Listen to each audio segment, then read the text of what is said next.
આજે તો આપણે બાકસના ખોખાનું બનાવવાનું છે ટ્રેક્ટર. તો આગળ જોજો કેવું બને છે ટ્રેક્ટર.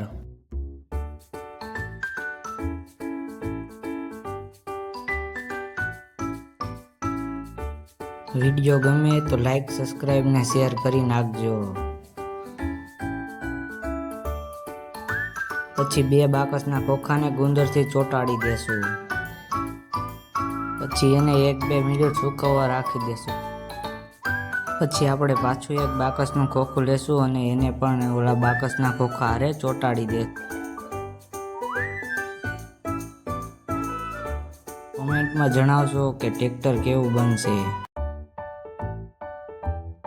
પછી આપણે બેસવા માટે ખુરચી બનાવી નાખશું.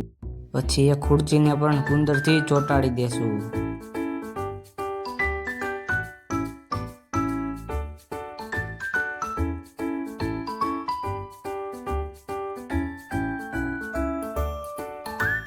ખુરચી ચોંટાડી દીધી. પછી એને 2-3 મિનિટ સૂકવવા દેશું.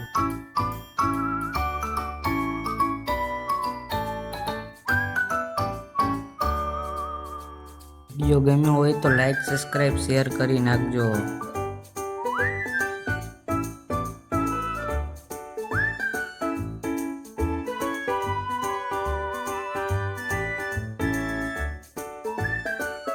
હવે આપણે એને તડકો ન લાગે એટલા માટે આપણે એના માટે છાંયો બનાવી નાખશું.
ગુંદરથી ખોખાને ચોંટાડી દેશું કારણ કે તે તૂટી ના જાય.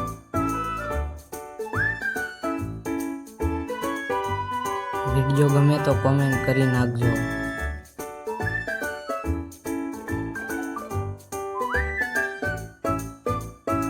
નવી યુટ્યુબ ચેનલ એ સબસ્ક્રાઈબ કરવાનું ભૂલતા નહીં હો મિત્રો.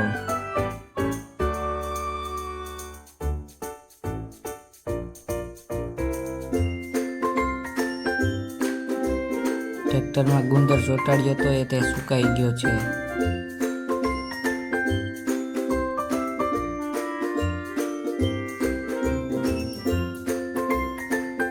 ટ્રેક્ટરના ટાયર તો બનાવી નાખ્યા. હવે બનાવી નાખશું એની લારી.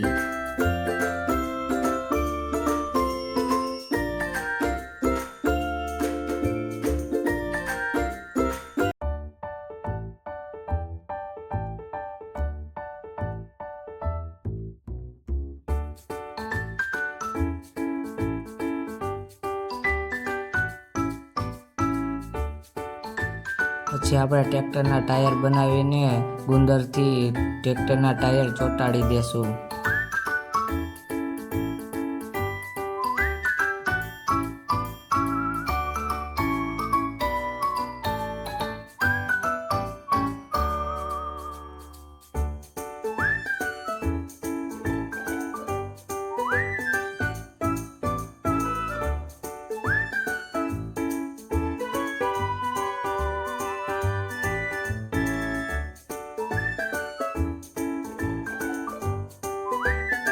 ટ્રેક્ટર કેવું બન્યું તે કોમેન્ટમાં કહેજો.